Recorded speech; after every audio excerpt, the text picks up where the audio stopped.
আর মাত্র একটা রাতের অপেক্ষা, আমার কিন্তু গোছাগুছি একদম কমপ্লিট। আর আমি চেষ্টা করবো এই প্রত্যেকটা মুহূর্তগুলো তোমাদেরকে একটু একটু করে আপডেট করার।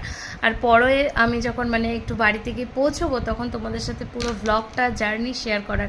আমি যাচ্ছি শ্বশুরবাড়ি প্রায় 1 বছর বাদে, তার জন্য প্রচুর এক্সাইটমেন্ট আছে, হাজব্যান্ডেরও আছে। আর মিঠি রানী যাচ্ছে দাদাই ঠাম্মামের বাড়িতে 1 বছর বাদে।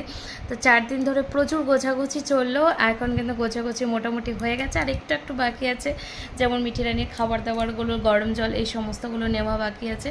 তো চলো তোমাদের সাথে শেয়ার করছি আমার এই এত বড় বড় লাগেজ। মানে অনেক দিনের নামে যেহেতু ঘোরাফেরা চলবে, তার জন্য কিন্তু এত গোছাগুছি কাপড় জামা। তোমরা এই মাসে প্রত্যেকটা ব্লগ চেক করো, আশা করছি তোমাদের কিন্তু খুব ভালো লাগবে দেখতে। এই যে এখানে এত বড় বড় সমস্ত কিছু লাগেজ গোছানো হয়ে গেছে। আমার হাজব্যান্ডের পিঠেরও ব্যাগ আছে 2-3টে। মিঠি রানী এখানে খেলছে। সবাইকে টাটা।